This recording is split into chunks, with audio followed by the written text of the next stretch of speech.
नमस्कार मैत्रिणींनो, मी वेदांती ज्योतीच्या रेसिपीमध्ये तुमचं खूप खूप स्वागत करत आहे.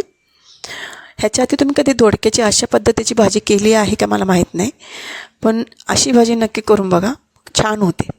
तर इथं दोडके मी वरती साल काढून घेतले आहे आणि त्याचे मी बारीक तुकडे करून घेतलेले आहे आणि त्याला पाण्यात भिजायला ठेवले आहे. आणि इथं मुगाची डाळ मी भिजायला टाकली, त्यासोबत मी एक कांदा चिरून घेतलेला आहे. आता आपण ही भाजी करण्यासाठी मी गॅसवर कढई तापायला ठेवली आहे. कढईमध्ये आपण थोडंसं तेल टाकणार आहोत.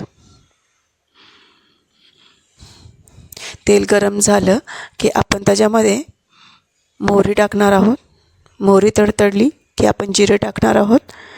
जिरे तडतडले की थोडेसे आपण हिंग टाकणार आहोत त्याच्यामध्ये. आणि हे तडतडून झाले की त्याच्यामध्ये आपण जे बारीक चिरून ठेवलेला आहे कांदा, तो आपण टाकून परतून घेणार आहोत. आता इथं ते फोडणी झाल्यावर कांदा आपण परतून घेणार आहोत. हिंग टाकून झालं आपलं, तर आपण कांदा टाकून परतून घेणार आहोत. आणि कांदा परतून झाला की आपण त्याच्यामध्ये काही मसाले टाकणार आहोत. तर त्याच्यामध्ये तुम्ही लाल तिखट, धने पावडर, हळद आणि थोडासा गोडा मसाला टाका. हे सगळे मसाले टाकून आपण त्याला परतून घेणार आहोत.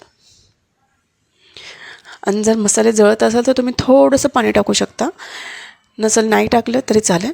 तर आपण हे मसाले आधी मिक्स करून घेऊया. आणि त्यासोबत आपण ह्याच्यामध्ये जे आपण चिरून ठेवलेले जे दोडके आहेत ते आपण ह्याच्यामध्ये टाकून घेणार आहोत. आता आपण हे सर्व मसाले मिक्स करून घेणार आहोत आणि ह्याच्यामध्ये आपण दोडका टाकणार आहोत. जी दोडक्याची फोड केली त्याला मी पाण्यात भिजून ठेवली होती, ते आता ह्याच्यामध्ये टाकून आपण मिक्स करून घेणार आहोत व्यवस्थित. त्याला परतून घेऊया आपण. आता सर्व बाजूने आपण परतून घेऊया थोडं त्याला. आणि आपण जी डाळ भिजून ठेवली मुगाची डाळ, तुम्ही हवे तर मसूरची डाळ पण टाकू शकता, चण्याची डाळही टाकू शकता. मी मुगाची डाळ टाकलेली आहे. तर मी इथं आपण डाळ टाकून घेऊ आणि आपण ह्याला पण परतून घेऊया.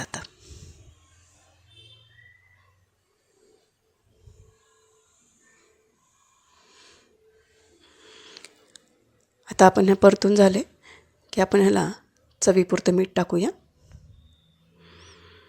मीठ टाकून आता परतून घेऊया. आणि थोडंसं आपण ह्याच्यामध्ये पाणी टाकूया.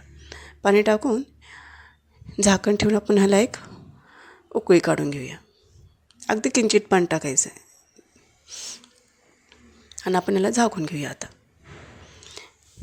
हो का, भाजी शिजून झाली आहे. अतिशय सुंदर होती भाजी. ह्याच्यामध्ये आपण वरतून कोथिंबीर टाकलेली आहे आणि मिक्स करून घेणार आहोत. आता हे तुम्ही भाताबरोबर खाऊ शकता, चपातीबरोबर पण खाऊ शकता. व्हिडिओ कसा वाटला नक्की सांगा. व्हिडिओ आवडला तर लाईक करा, शेअर करा, सबस्क्राईब करा. पुन्हा भेटूया आपण पुढच्या व्हिडिओत. तोपर्यंत बाय.